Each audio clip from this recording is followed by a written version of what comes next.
Yes, do I have? For the one I have, the one I use with RS apartment when I told you. Yes. So you don't, I think the one outside is coming is mine. about an hour and a half of cell service. Yes. And it still works. Oh, is that your now? That's like our Yeah, this is my communication phone, system, yeah. you know. You go around the hill. If I'm in, Sorry. I drive out of Whistler, and I go to the next little village, it starts with a B. Right? Anyways, I'm communicating from there, all the way to Whistler. It's quite a No, walk. I know it's so often now. Yeah. It's not that far of a drive from Washington. Is it 2 hours? That's not far at all. But our communication system, so we finally looked it up, it's good for only 5 minutes. Not 20. But there it is crystal clear. What's the highway like since they get that?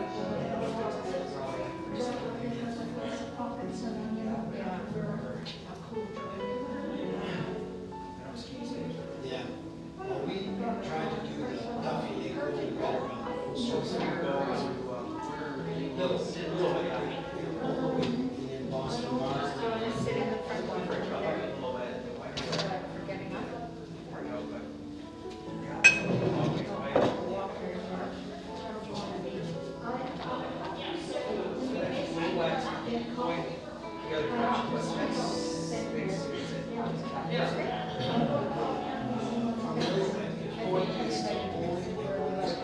Merit. So Kevin just ran and talked to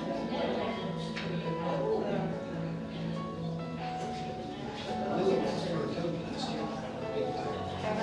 We drove down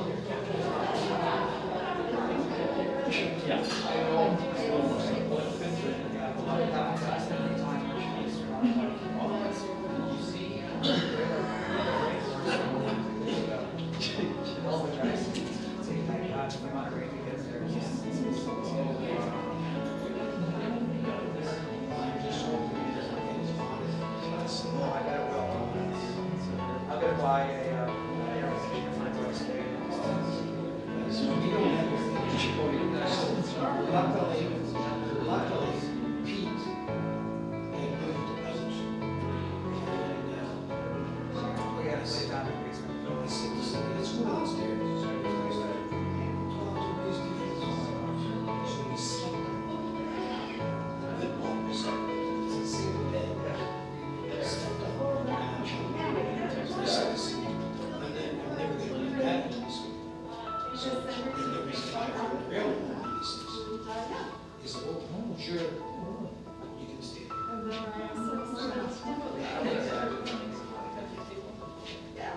How are you, Ryan?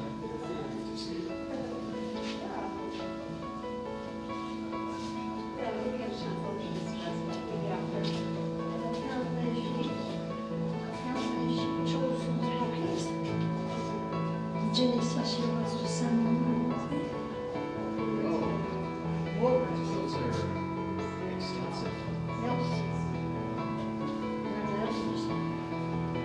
This is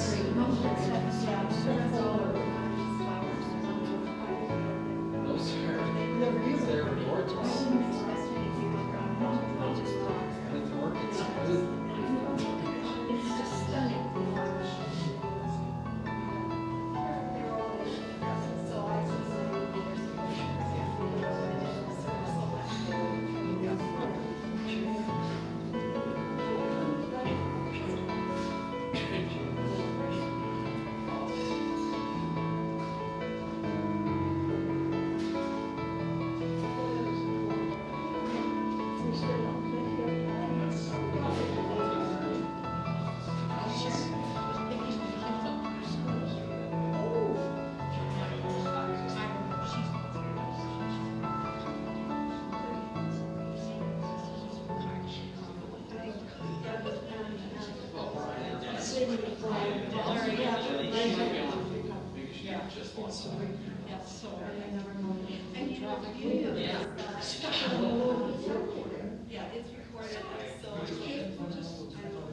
This is all her sewing stuff, and this is the little shop.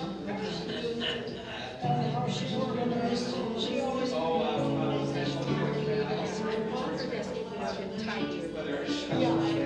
Yeah, it's more of a display. Yeah, she always. Yeah, she has never been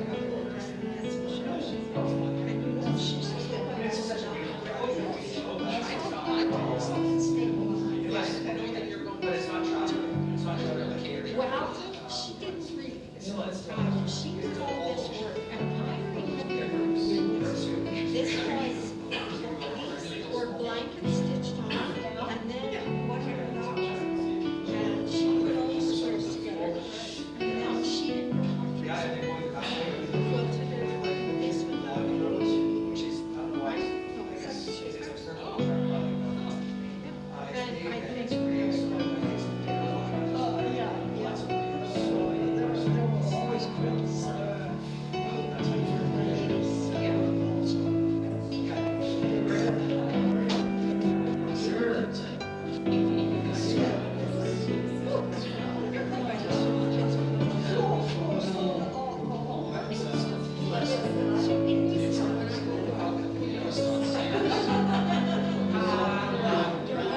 There was the Eaton's pattern. No, I'm serious. You know, jeans and that sort of thing.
It's just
Well, hello and welcome here.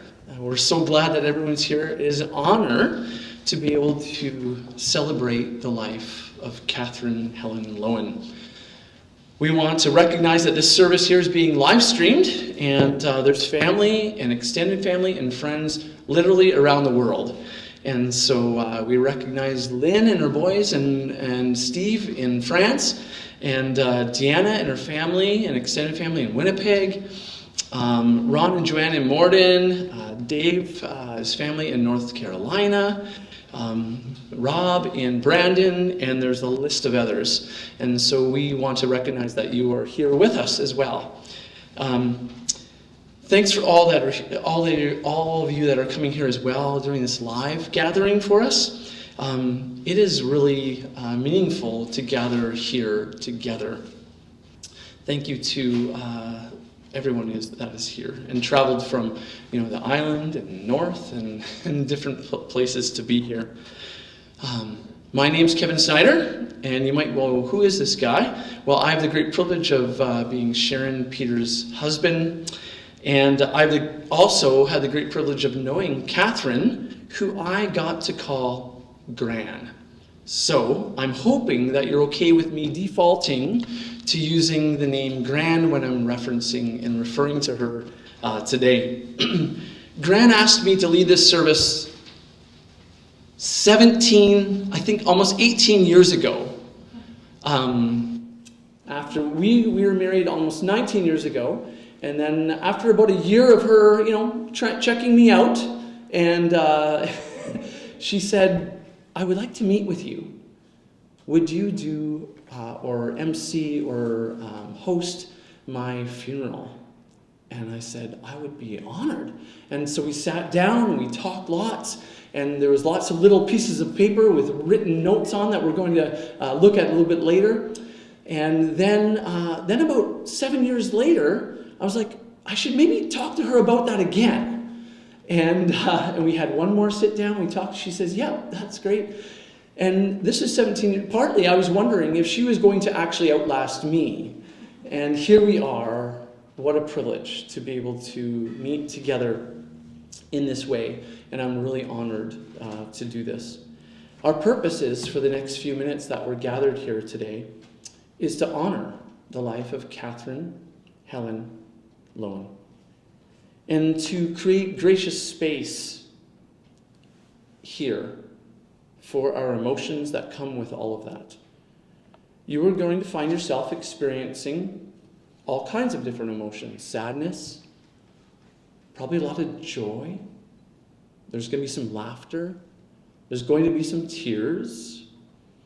There might even be some points that you might feel some regret. And that's okay.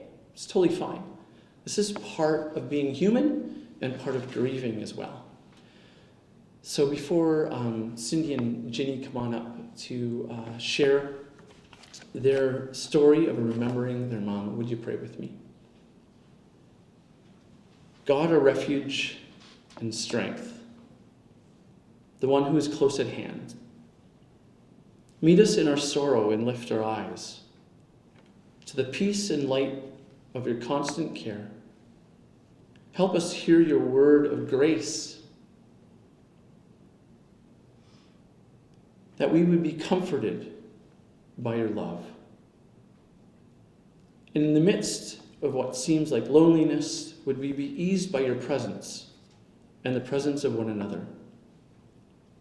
And may we be renewed in our hope by these stories of Katherine and your presence of the Holy Spirit. In the name of Jesus, our Lord. Amen. If you're present with us, you'll have an order of service, and we're going to flow through there. And we're going to ask Ginny and Cindy, two of Katherine's daughters, to come up and share.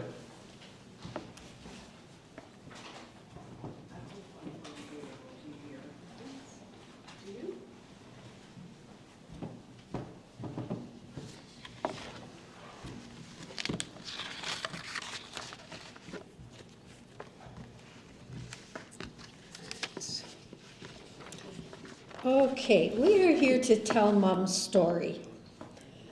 And by and large, there's so much we could say and so little we could pick out to use.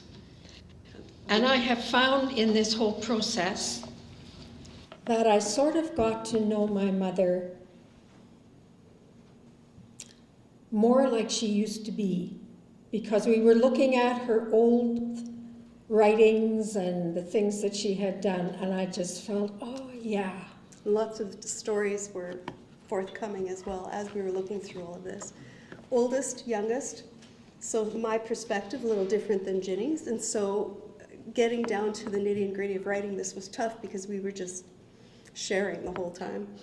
So here we are, Mom's story as we wrote it for this occasion. I don't know that we can measure up to her exacting standards as historians, but I hope we learned well from her. On Saturday, February 19th, 2022 at 8 a.m., our mother, grandmother, and great-grandmother, and I must add here, almost great-great-grandmother. Right. Had she lived till June, she would have been a great-great-grandmother. She passed away peacefully at Eagle Ridge Manor, long-term care in Port Moody, BC. Our mum was born in Winkler, the eldest daughter of Peter T. and Agatha Friesen. She grew up in a lively musical family of 7, who all helped in the family printing business and bookstore. And here I'd like to insert some words that I discovered just the other day, written by her own hand. So I quote, "Being the eldest sibling, I was the first one to begin years of part-time and summer employment in the store. Dad taught me basic accounting and the invoices and bank deposits, which were entered regularly into the ledger." She completed her education in Winkler High School and then for some time was employed at Canadian Imperial Bank of Commerce. Excuse me. Yes, thank you.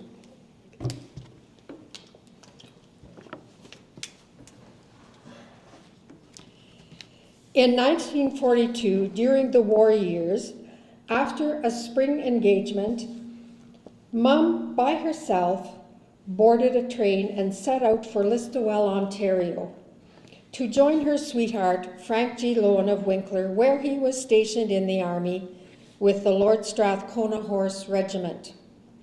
Their marriage date had to be rescheduled, as I understand it, more than once, as they waited for Dad's leave to be approved.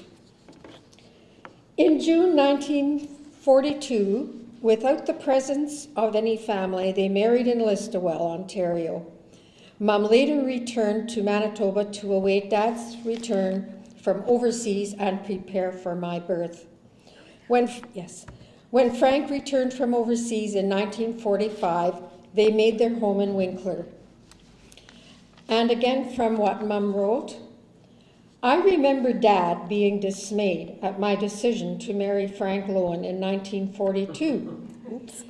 He was certain that my employment at the Canadian Bank of Commerce was better than marriage. This was news to me. I had never heard. I've never seen these either. But yes, I can tell you in which binder you can find this. 1.5 years later, her dad became a devoted grandfather to the first grandchild, me, and took many fine photographs of her for me to send overseas to Frank during the war years. They subsequently had 4 children and built their house on 9th Street in Winkler, where they lived until the death of our dad in 1974. She was a stay-at-home mom, as was the norm for the time, and spent her time raising her family. In the large garden she kept, both produce and flowers were grown. We particularly remember she loved her gladiolas and liked peonies, great bushes of tiger lilies, tulips, and zinnias. It was a source of great frustration to her when she brought the peonies into the house, infested with ants, no matter what she did to prevent them. Along with flowers, Mom and Dad tended a large vegetable garden. This resulted in a lot of canning and preserving, for which all 4 children, as soon as they were old enough, were conscripted to help, especially to take over the scrubbing with a little vegetable brush, the mounds of beets and carrots. We did that outside in a big wash tub. It's sort of a little memory of horror. I really disliked that. The kind where you hoped you were not anywhere near when it needed to be done. Much of her time on 9th Street was spent doing laundry, without the benefit of modern equipment. This included a washboard for prep. If you had white socks, you had to scrub them clean on the washboard, a job that nobody relished, and then filled wash tubs for rinsing.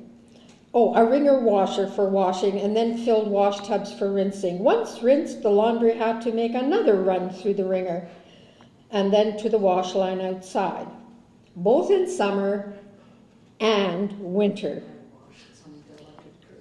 In winter, even in sub-zero temperatures, Mom had a specific order for diapers, bed sheets, other linens. They headed outside to be pinned to the line and left there to freeze solid. Yes. Then, after several hours, the unlucky individual assigned got to go out and retrieve the frozen items, for which the orange knitted laundry gloves that Lynn and Cindy do not remember kindly, they did not prevent what felt like frostbitten fingers. Then they got hung up in the basement and thawed until they dried, which provided what Mother was after, fresh-smelling, downy, soft results that she was aiming for. Another part of our home life with Mom has to include mention of peach jello cool-lip dessert that she made in a 1960s copper butterfly mold, which was a trend at the time. When not in use, that butterfly mold graced the kitchen wall as an item of decor. When molds were no longer in vogue, the peach jello remained, but it now came in a particular casserole dish that I actually still have, and I giggle a bit every time I see that dish.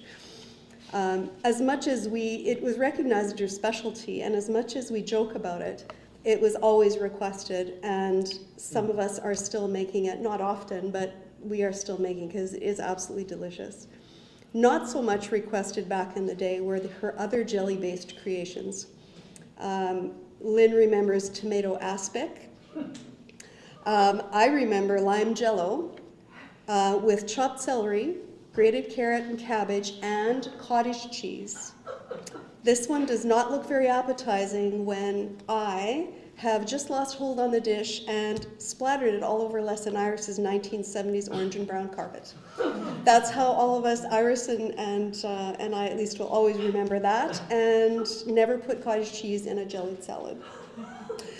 Mom didn't love baking, but she was very good at it, she was so good at so many things, and baking wasn't her favorite thing to do. But her Christmas shortbread and raisin stuffed cookies became a tradition, and many of us still make them as we learned from her. In fact, I made both raisin stuffed cookies in her particular way of making them, the shape, the fold over, and the little markers, which are actually drawn in her hand on the little recipe card that I have on the table up here. Which is kind of cool. I brought those to her in the care home, a little sampling of raisin stuffed cookies and the shortbread with the little glazed cherries done in exactly the pattern that she was precise about us making as kids. And I got a big smile from her as she recognized what I was showing her, and I hope she nibbled on them later once I had left. She also was known for creating very pretty boxes of Christmas baking that were mailed out to family and friends that lived afar. And I wonder, Auntie Lil, if you would maybe have been the recipient of some of those baking boxes back in the day, living out in BC. She also made really good pies. However, all of us knew when this rare pie baking began that sadly they were not destined for us. They were always heading out to some event or another, so we remember pies as being fleeting and out the door, even though we could tell that they must have tasted delicious. I have no memory of eating a pie at home that Mum made. I can't believe that really was true, but maybe it was. I don't know. Or did we eventually get one? We knew they were good, so maybe we did eventually get some at some point. Let's say we did. But it was definitely widely known from all of us that those were not for us. And even though she didn't love baking herself, she certainly encouraged and taught all of us to bake. And she let us bake as much as we wanted to, and we girls did that a lot. I remember baking from when I was probably 9 or 10, and I would just figure out recipes and pull out baking ingredients, and she was good with that, and she let me do that, encouraged me to enter stuff in the fair, so we always had tremendous encouragement for that sort of thing. Sewing was also very much a part of Mum's daily life, and clothing for the family was really forefront. And somebody asked me here today, did she really sew all your clothing? Well, yes. Yep. I don't know where else it would have come from. Winkler at that time was a small place. Yeah. It was post-war. Do you know where you could buy clothing early on? I think there was just the one Gladstone's store, which isn't big by any means by today's standards, but no, there wasn't a lot of places to buy clothing that I recall either. So everything we wore was sewn, and one thing I remember in detail, and it's on one of the pictures, of the family pictures, she made a very pretty blouse for both myself and my Auntie Deanna, who is only 3 years older than I, and the intricate embroidery on the front of that, that was something we were used to. That's the kind of stuff she used to make. Yeah, same here. Any dresses she made for us were never plain. They always had some sort of really pretty embellishment on them, whether it be sort of a lace with ribbon sewn through. Yeah, it was always special. And for you and Lynn, I don't recall that I ever had this, but if anybody knows what smocking is, that's a very, I think, difficult chore of putting stitches just so that it kind of crunches together, and it's very pretty. And she made little baby things for you and Lynn doing that. She also excelled at needlework, cross-stitch embroidery, as evidenced on the tablecloth that she made for each child, color matched to their china pattern. She also could quilt, again as the picture below shows, and made a beautiful double bed butterfly quilt. The gingham butterflies were blanket stitched by hand onto the squares, and the completed top was quilted with the help of her mother, my grandmother. I still have and treasure this quilt.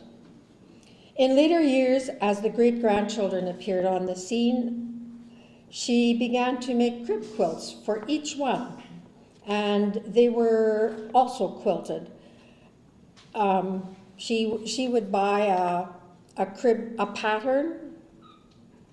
What do they call Like it? a pre-made, Yeah, a a pre-made pre-printed. quilt top with a Yeah. cool pattern, and that was always a process for her to pick out just the right one. I got enlisted many times to give my opinion on, and didn't always listen to me either, to pick just the right one for this particular grandchild. And I thought that was really cool, and she inspired me to do the same thing. I don't have any great-grandchildren yet, but I've got a bunch of quilts ready for if they ever appear. But there were also challenges at that time, particularly in the summer of 1952, when our brother Les contracted polio, which was epidemic in southern Manitoba at the time. Mum was late in her pregnancy with Lynn, and as a result, she was not able to be with Les as he was cared for in the Winnipeg Children's Hospital with Dad at his side. One can't imagine how difficult it was for her not to be there. On a happy note, in spite of dire predictions, they did not expect him to survive. They had, if any of you know what an iron lung is, they had that ready for him, but they really didn't think he would live. But in spite of these dire predictions, Les survived and thrived and started school that fall with a baby sister at home that was born in July. After her children returned to the workforce, after her children were older and she returned to the workforce and was in charge of the Winkler branch of the newly established Morton Winkler Regional Library. After leaving the library, she turned her attention and passion to detailed research and compilations of her family's histories and stories. Her historical work is well known amongst the family and extended family and the Manitoba Mennonite historical organizations. In 1974, she entered into a new phase of life without Frank. We calculated that she navigated life alone for 48 years. How remarkable that she did so well. In 1983, she relocated from Manitoba to the lower mainland of BC, where she lived independently until March of 2020. And I want to just insert a little paragraph that she writes about in one of the binders. And then, when Dad passed away, she says, "I'll never forget Dad and Mom's grief," and this is my grandparents, her parents. "I'll never forget Dad and Mom's grief and understanding when Frank passed away in 1974. So the next part of the story takes us to March 2020, when at the age of 96, Mom was no longer able to live alone. She was placed in long-term care respite with a plan to stay about 2 weeks until urgent placement was found anywhere in our region, which meant she could have been placed miles away from me, but it was what needed to happen at that point in time, and we were dreading sort of what we had to do to make her comfortable with all this shuffling and moving. However, within 2 days of settling her into that respite room, COVID lockdown happened. And I was I couldn't go in to be with her anymore, so she had 2 whole days to kind of get used to things with me helping her, that she now was going to be in care. She took in stride being left alone to adjust to this new environment without us. Thankfully, her care home was on ground floor level, and so Dave and I began our support from outside, and the window visiting began.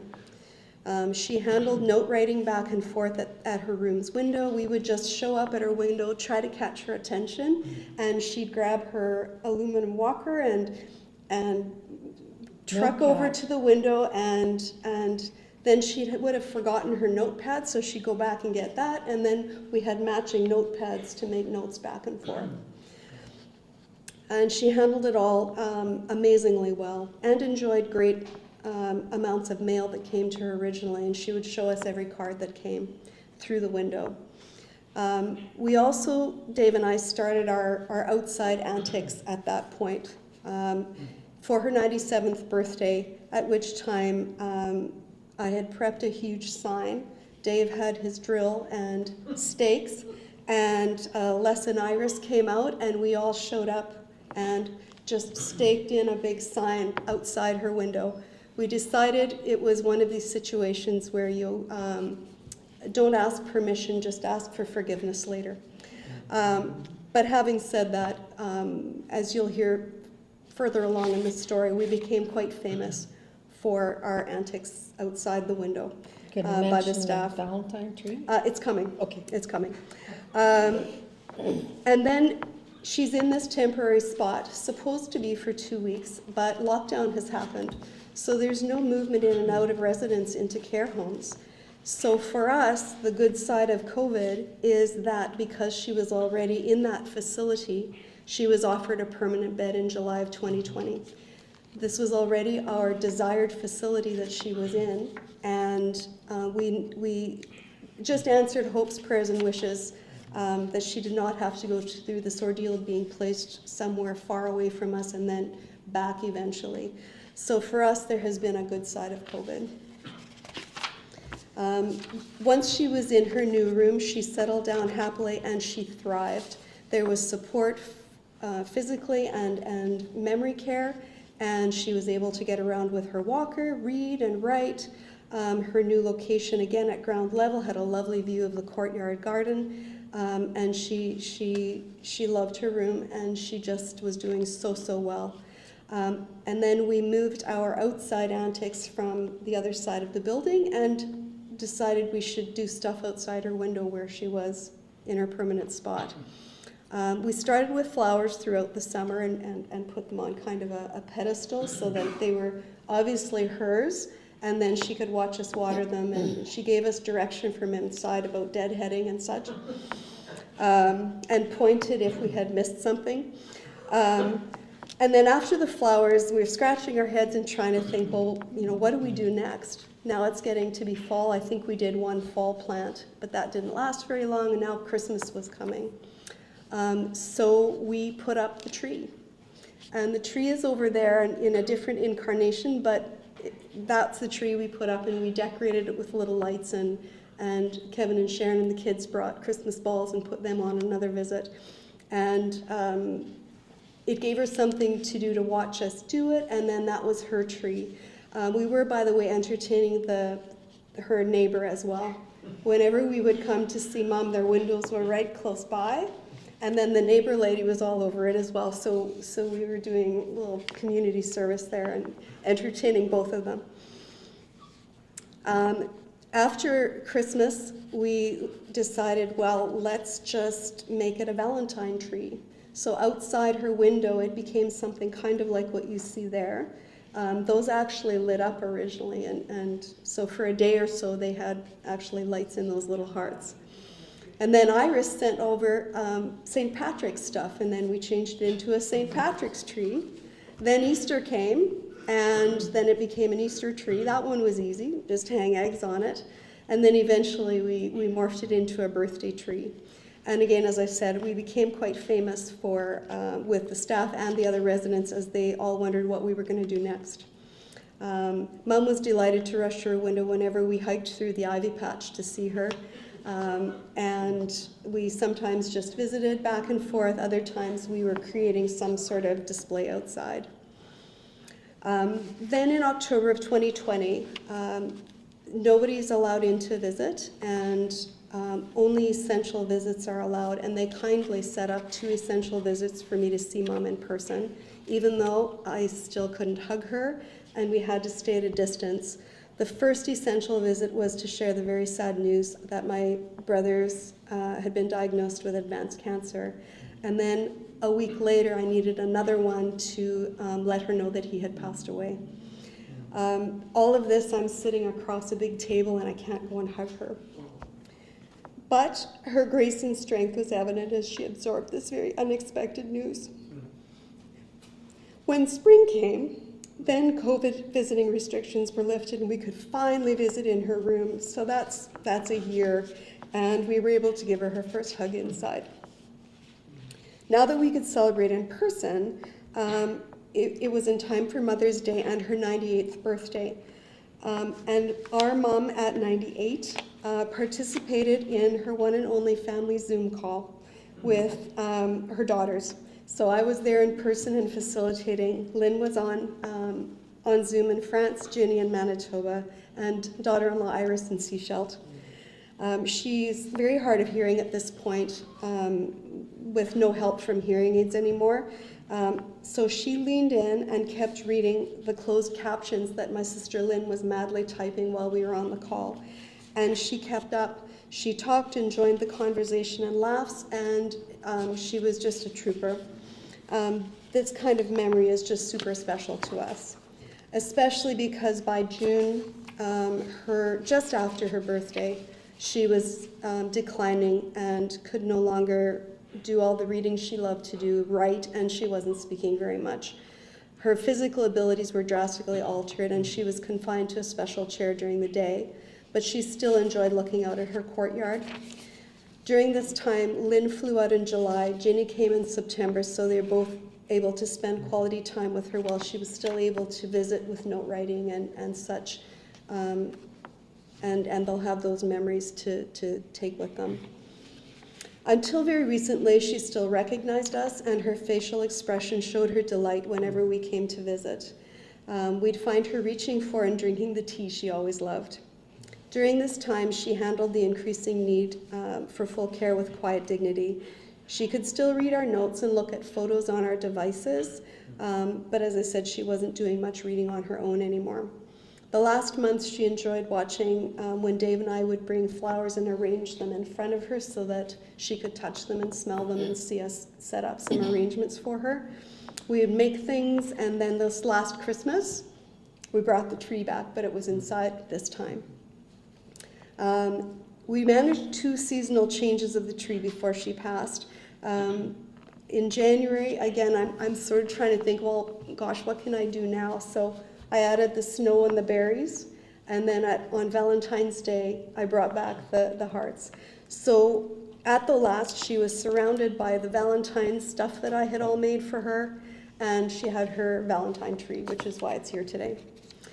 Throughout her time in Eagle Ridge Manor and even before, she often lamented about how old she was getting and really didn't like being reminded of her age.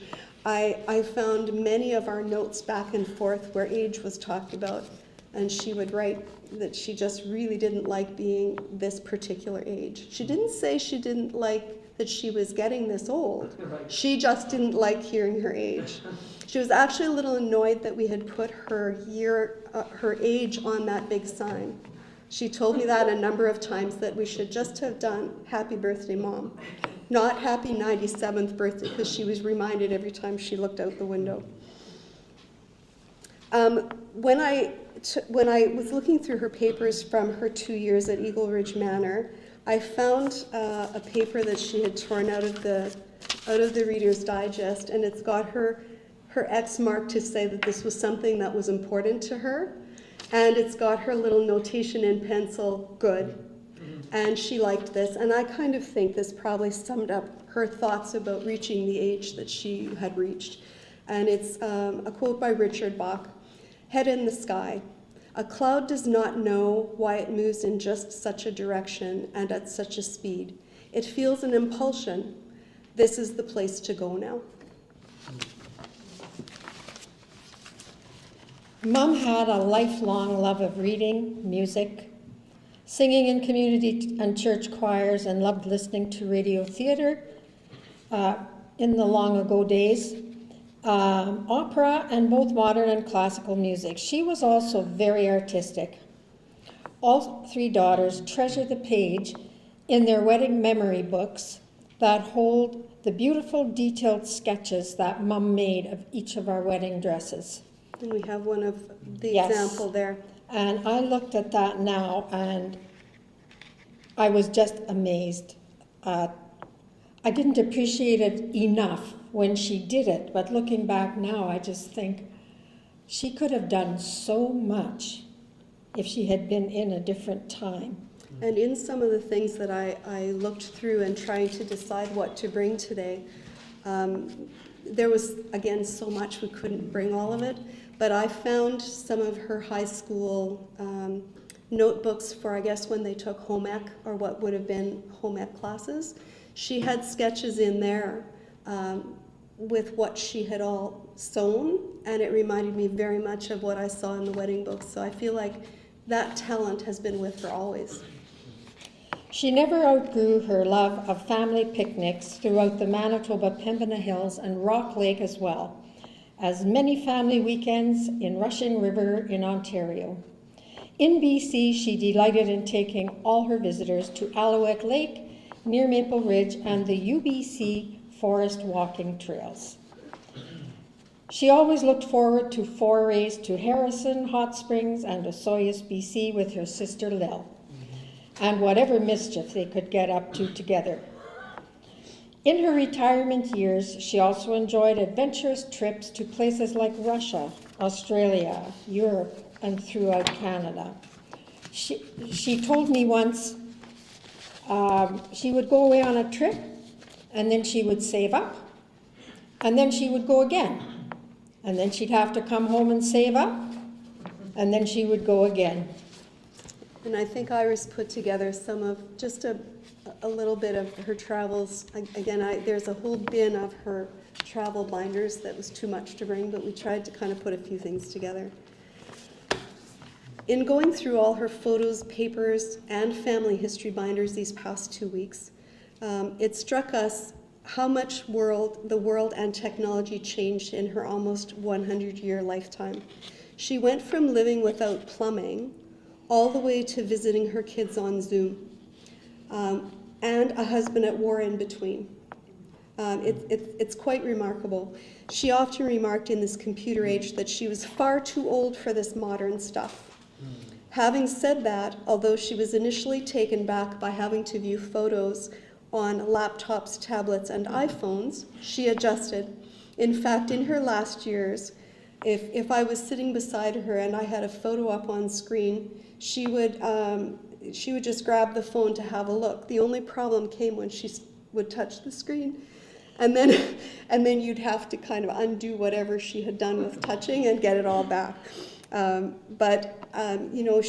often would say, and then I would send a text off to Lynn in France and wait for her to respond if the time was right. And that just blew her mind. She just kept thinking she should understand how it worked.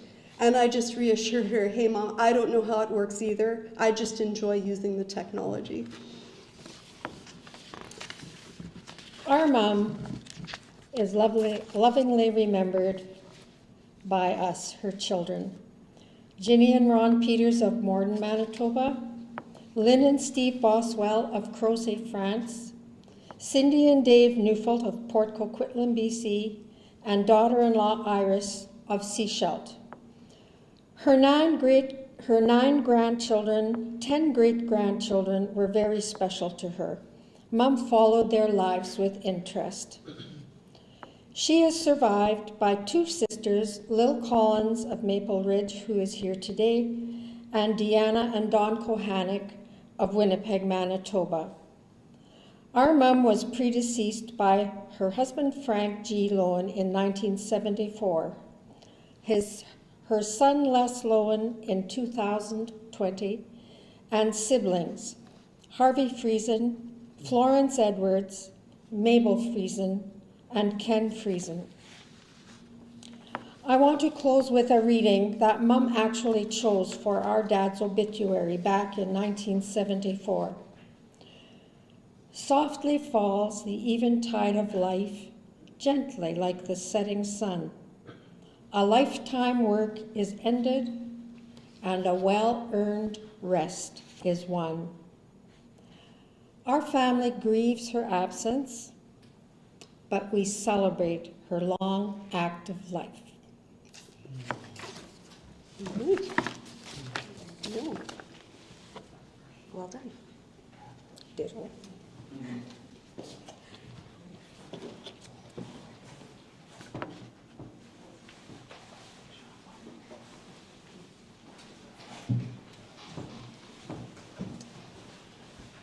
Thank you so much, and I think for Mile and Elliot too, to hear those older stories, and so beautiful to hear the story. We are going to jump in right now to the first of two videos.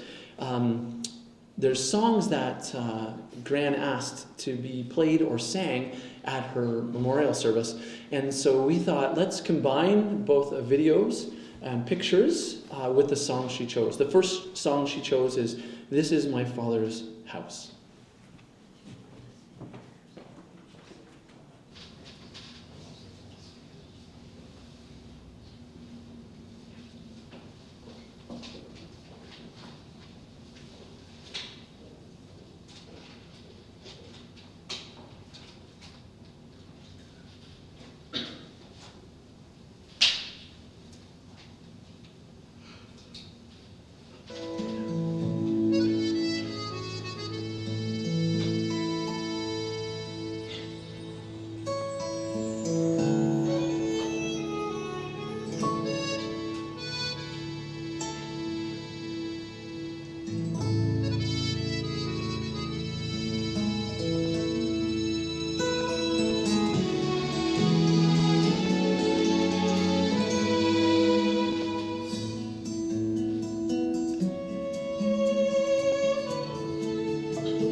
How many good memories were brought up there, hey? And to see a life in that way. Absolutely beautiful. I have a few short readings that Katherine wanted me to read. And they're on, this page is typed out by Gran. And the date is 2001 on one of these. There's another one where there's, it's like pulled out from a book. And cut out nicely, very clean lines, with the date 1974. But also then on the other side it says not this one! KHL. So we're going to do this one, and then another reading where it's on a sticky here, and she writes a few of her notes, and then she said.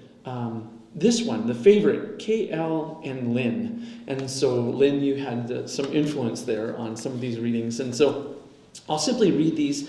And after I do that, then we're going to call up Sharon and Maëlle are going to say a few words. The readings are in the back of your handout if you want to see this too. So, and these are things that caught her attention in the midst of life in contemplating her death. And as she wanted us to read these for her. So I'll read the first one. Our Creator. This is the one where it said, both her and Lynn approved.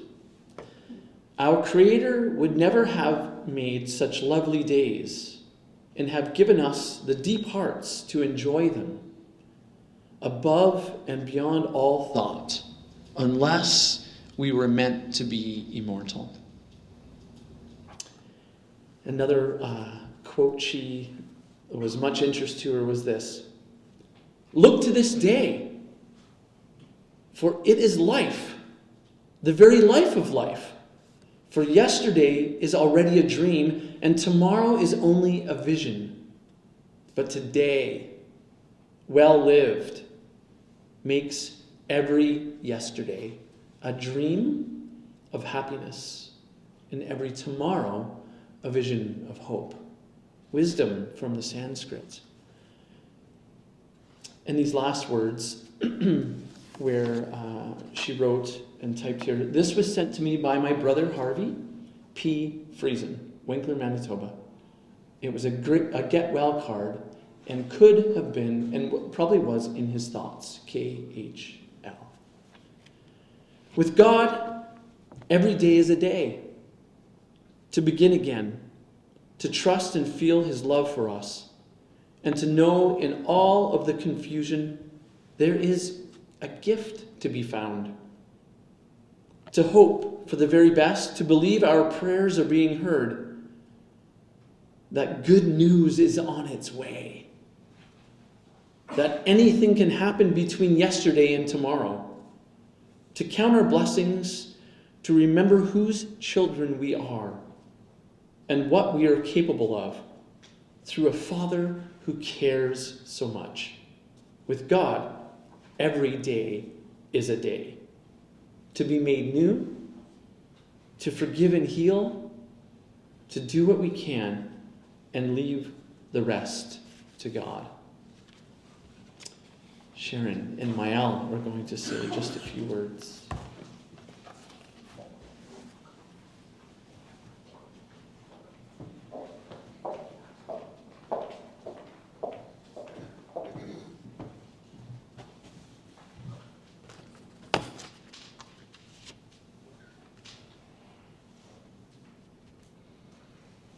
Just want to acknowledge Auntie Lynn, we miss you here today, and Auntie Iris, Kevin, just note the absence of Uncle Les. That you were always a part of these gatherings, and so you're missed here today. A tribute for our grandmother. I am one of Catherine's 9 grandchildren and have been privileged to be close to my grandmother throughout the various seasons of my life. My earliest memories of our grandma begin with events like making Jell-O and Dream Whip with a hand mixer.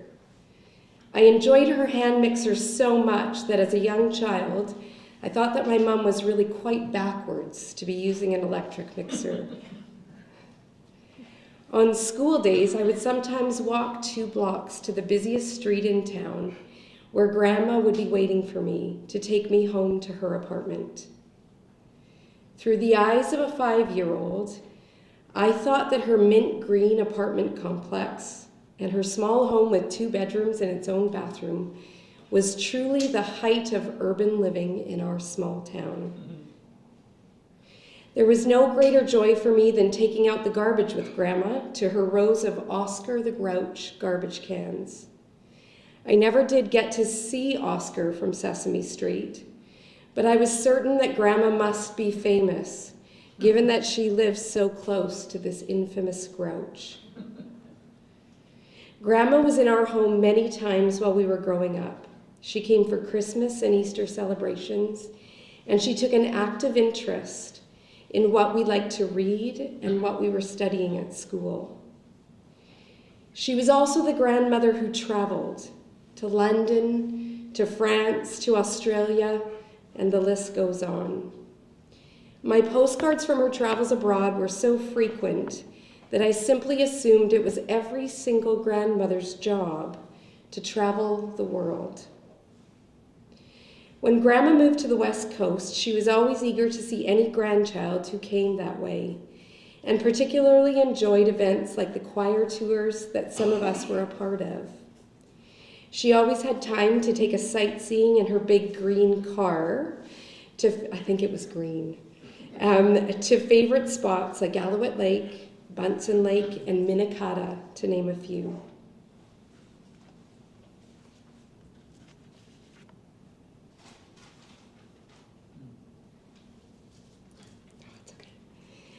In my mid-20s,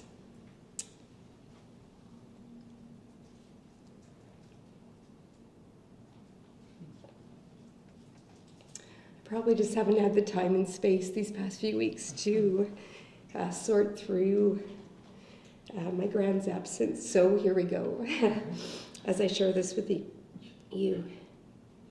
I moved to Vancouver for grad school. And my 70-something-year-old grandma became one of my close companions.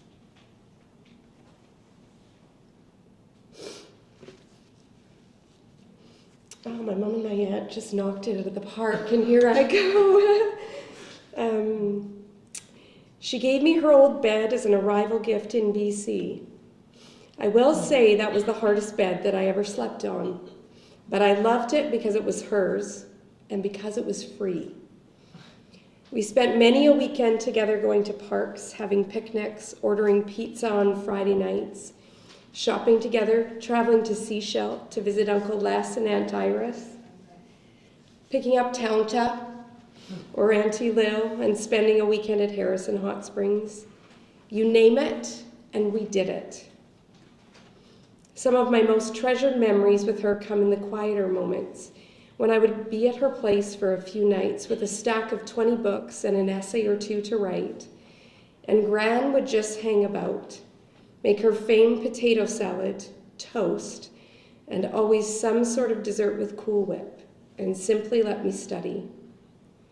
We had conversations around feminist theology and spiritual transformation, and she was genuinely interested in hearing what I was studying and reading, and even worked her way through some of my papers. I took my globe-trotting grandmother to be something of a hiker, and so perhaps didn't always recognize her advancing age as we explored different trails in the Lower Mainland. She put up with my just a little farther to see waterfalls and vistas that I was certain she would love and needed to see. I remember a weekend when my brother Dave had flown into town, and I thought that it would be a fabulous idea for him to join us on one of our trails. Somewhere along that particular hike, Grandma slipped and hurt her foot. But ever the trooper that she was, she carried on quite a lot farther, limp and all. It was several years later that we discovered that it was likely on that hike that she had fractured her foot. I never lived that down, and needless to say, I was much less insistent that we travel just a little farther. Grandma became Grandma Kay to Drew, Matthew, and Zach. And when Elliot and Maëlle arrived on the scene, the name Gran was born, of Gran's own choosing, for her great-grandchildren to call her. Gran held our babies and marveled that I was all in on the world of cloth diapering when she herself didn't have the choice of whether or not to use disposable diapers for her own children. She was game for just about every visit that we had at her apartment. The biggest challenge that we faced? Making sure that she heard our knocking at her door. I would venture a guess that every resident on her floor knew that we had arrived at apartment 405, given the loud and insistent knocking that was required in order for our Gran to hear us. As we headed home after each visit, Gran was always posted at her window waving goodbye, and we would have our hands out the windows waving down the full stretch of that street until we turned the corner out of her sight. Me and my brother Elliot helped Gran fold laundry. We would lay under her kitchen table, write notes, and draw pictures for her. We taught her how to play Fairy Princess Bingo after my 4th birthday party. She tried just about anything we suggested and didn't get a whole lot of her food eaten when we were around because she loved talking to us. She always would comment on Elliot's excellent printing and my creative drawings. When I was little, I showed Gran my 3 stuffed lambs. She asked me questions about who they were and what they did.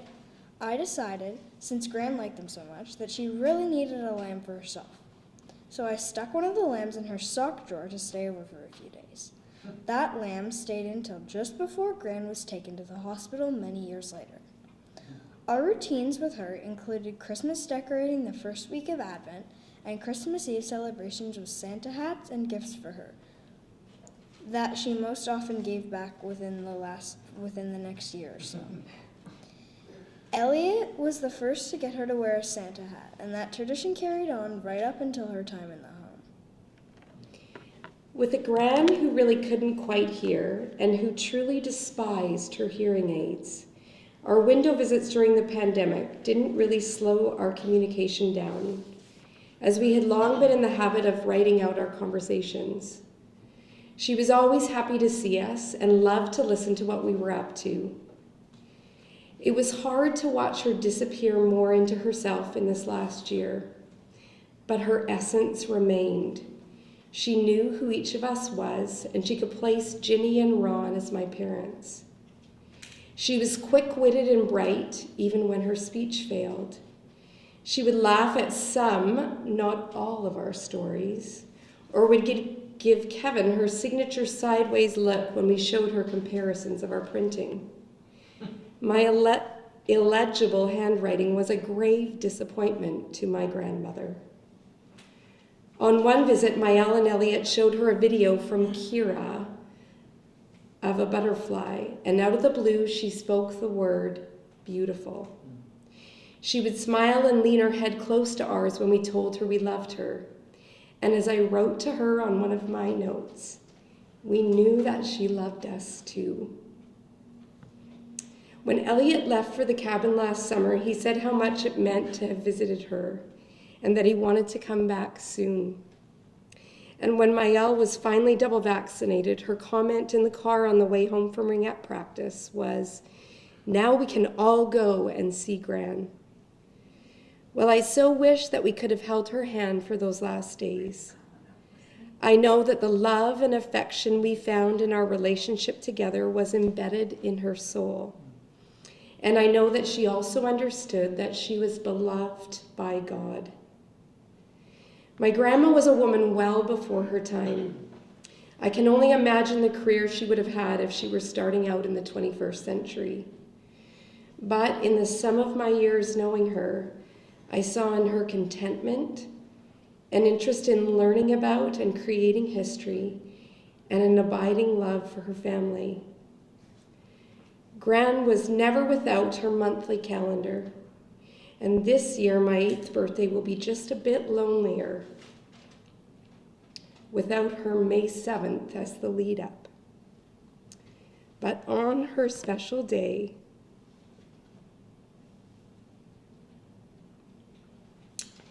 I will remember a bright, witty, almost always up for adventure grandmother who looked a few decades younger than she really was, who appreciated her own time and space to read and write history, who loved and attended to her family in exactly the ways that she could, and who only got better with age.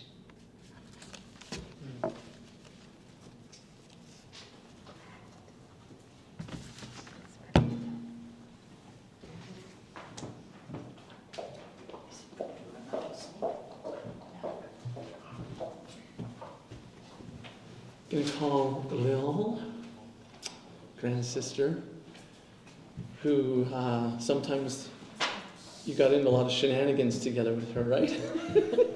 I just love you. Thank you for your words here. Okay. Thank you. Lower it down a little. There you go. You got it. Hi. I'm Kay's younger sister and would like to say a few words about her.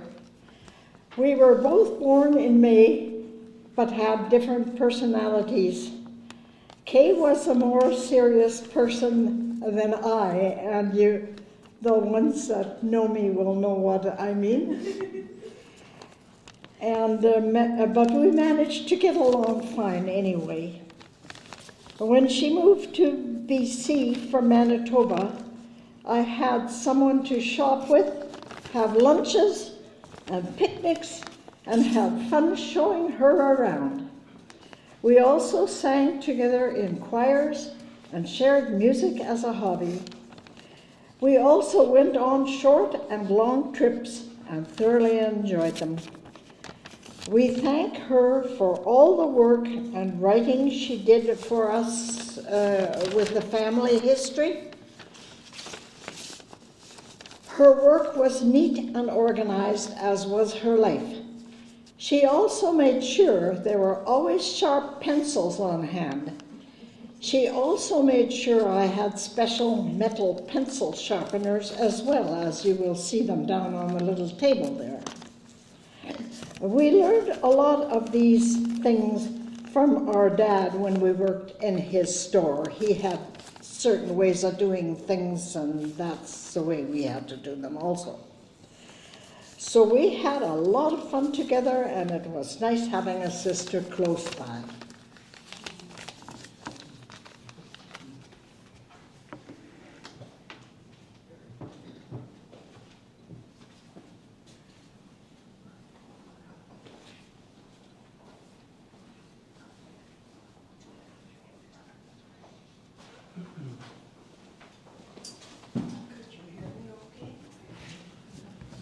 Yes, we did. And so good. Thank you for your words, Lil.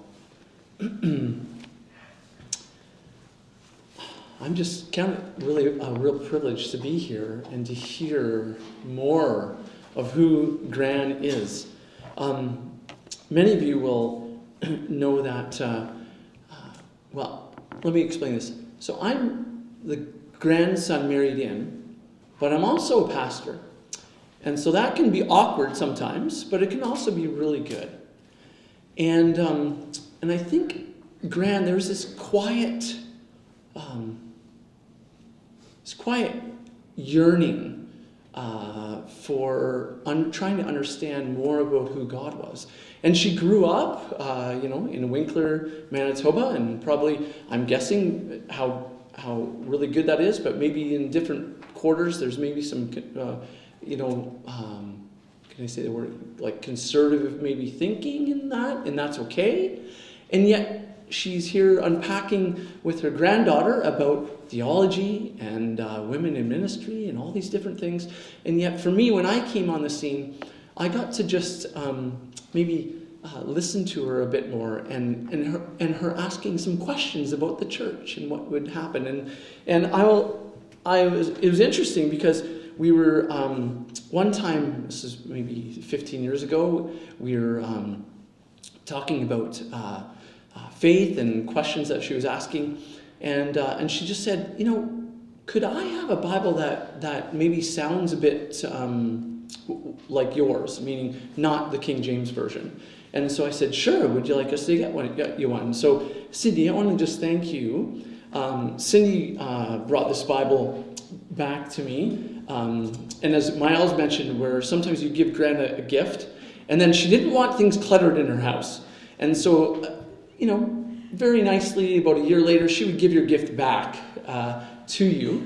And so I just count it a privilege, Cindy, to have this back, and for us to have it in our family. And so this is the Bible that we got Gran.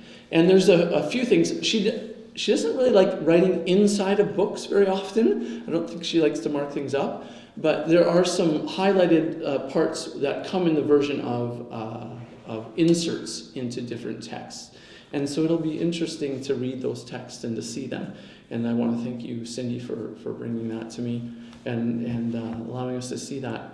And so there's a marker in the Psalms, in the middle of the Psalms, that Gran had put. And it was Psalm 121, her marker. And I wanted to bring this to our attention. We're going to look at Psalm 13, but this idea about Gran having this quiet faith, I would say, maybe questioning faith, but also in the midst of it, learning more and more about a God who loved her, like as Sharon said, knowing that she was deeply beloved. For us today, I wonder if I'm going to do this really quick. 3 things, 3 words: lament, comfort, and hope. Lament, comfort, and hope. Lament is just a word that means to express grief and sorrow. It's telling God and others, this isn't the way life is supposed to be. And, if you look at Gran's life, she experienced that. Early losing her husband, and then much later, in the midst of it, losing a son. And so it's okay for us today to lament, to grieve, and to be sorrowful. Actually, the book of Psalms, which is one of the books in the middle of the Bible, 40% of it is the writings of people saying, life isn't fair, or I have questions, and it's called lament. So 40% of this bigger book inside the Bible is about lament. And Psalm 13 says this: O Lord, how long will you forget me? Forever? How long will you look the other way? How long must I struggle in anguish with my soul, with sorrow in my heart every day? How long will the enemy have the upper hand? Turn and answer me, O Lord. Restore the sparkle in my eyes. And as I had that privilege of putting together these slideshows, Cindy, thanks for putting all those pictures together.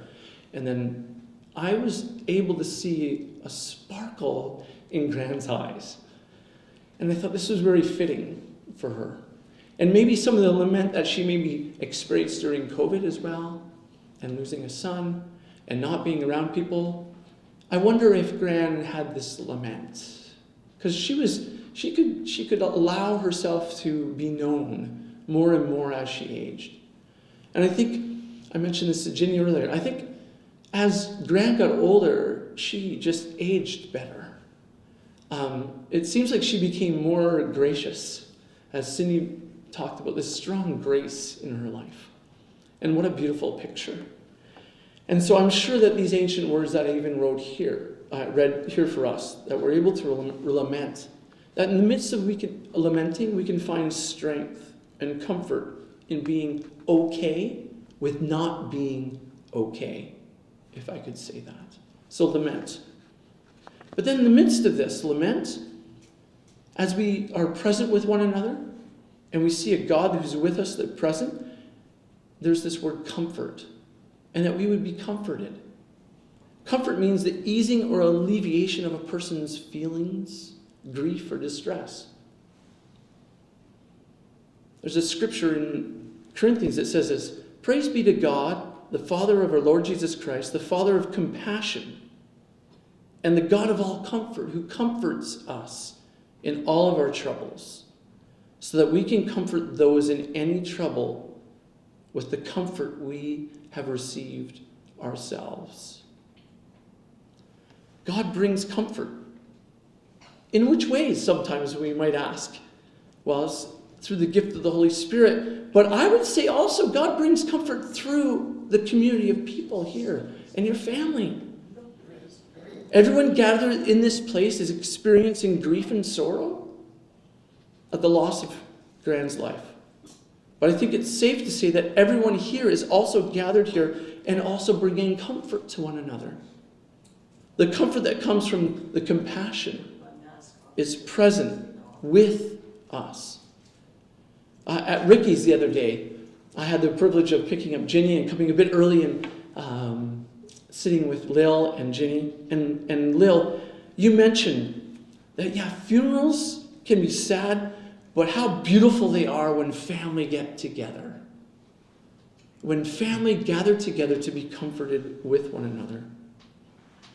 After our visits with Gran, as Sharon said, sometimes she would wave from the window at Lions Manor. Then we didn't realize how much there would be waving from the window at her time at the care home as well. In a moment, you're going to see what Cindy talked about, the video where there's a part of the video where Gran had been locked down for months. And I'm wondering if this was the later part. And where Dave and Cindy have been doing this incredible job of bringing comfort to her through a window and a tree.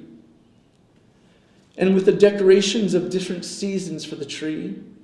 But there's a moment when, after months of not being able to be physically present with your mom, Cindy finally gets to embrace her in person.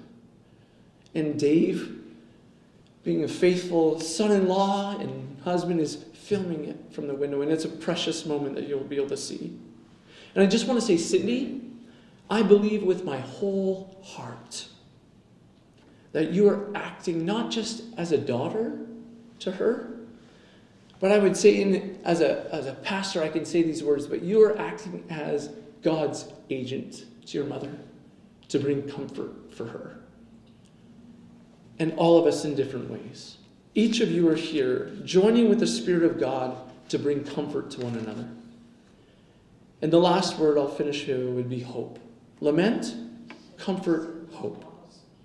The last parts of those verses, it says this in Psalm 13, it says, restore the sparkle to my eye. Then it says, and I will trust in your unfailing love. My heart rejoices in your salvation. I will sing to the Lord, for he has been good to me. It's as if the sparkle is restored in the writer's eyes here in this, but also the writer is reminding us of the life force of the love of God that is available to us, that Gran experienced in different ways and through different people. And there's a turn that happens in the psalm from lament to now it turns from lament, there's comfort, and then it brings hope. In the midst of all that life has to throw at us, there is hope.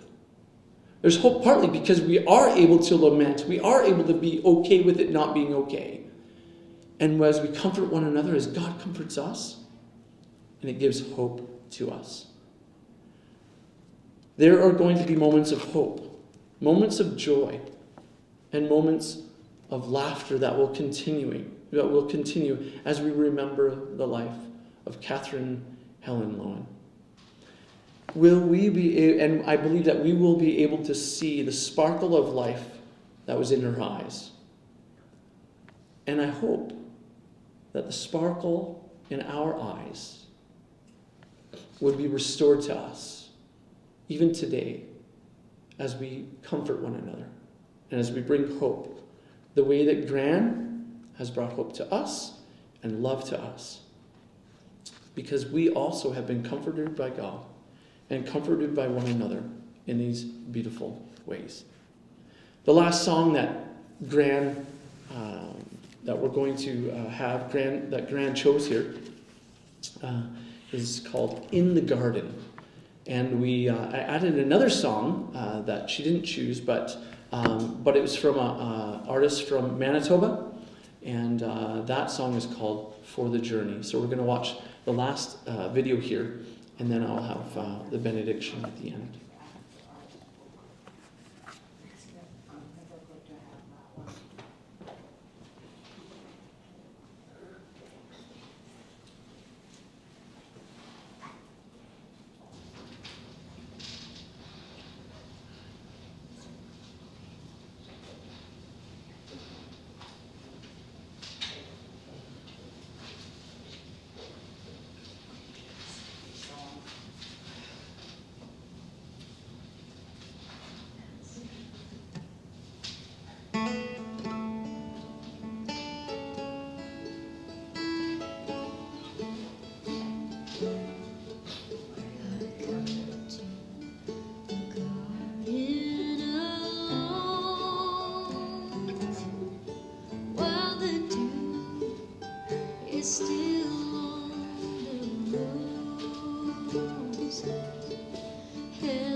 bless and keep you.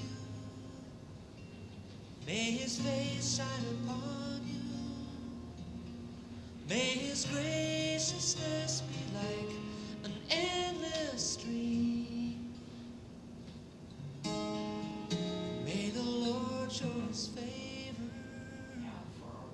to your house and your neighbor, till the last remaining strains of striving cease.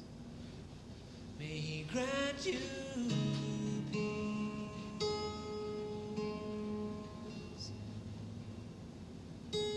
In my heart there's a sadness building up. Every turn adds to the cup, as the losses match the measure of my gains. In the shadow of this curse, where the best implies the worst, if you're like me, you need to hear somebody pray. May the Lord bless and keep you. May his face shine upon you. May his graciousness be like an endless stream. May the Lord show his favor to your house and your neighbor, till the last remaining strains of striving cease. May he grant you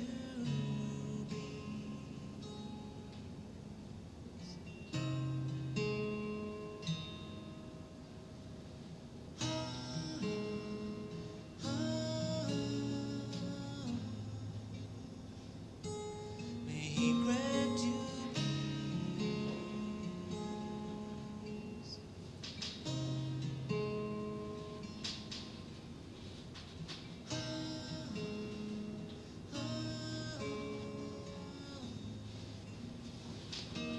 May he grant you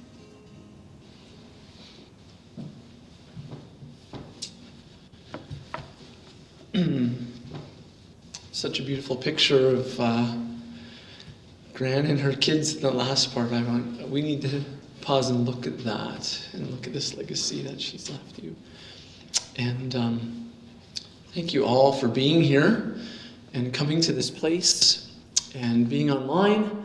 We know it's harder to have this grieving process if you're not present, but we're so thankful that for the live stream. We thank you for your work here as well in that way. I have a cup that came from Gran. I guess in her travels she had different cups she would bring, and this one, I think she gave it to Sharon, and I stole it from Sharon. I drink from it every day. This is my coffee cup in the morning. This is my tea cup in the evening. And it's simply a benediction and a blessing. And I'm guessing, it says Ireland, there you go. So it's an Irish blessing that it says this.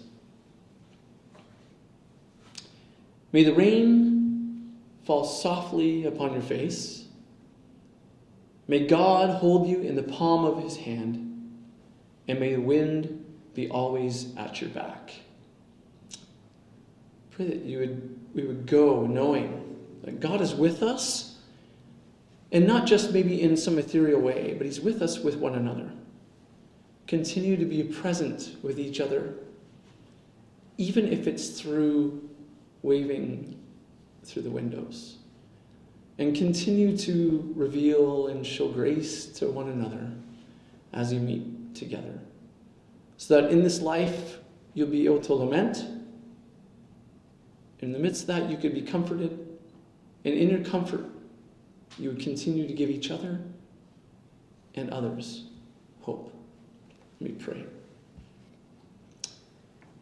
God, thank you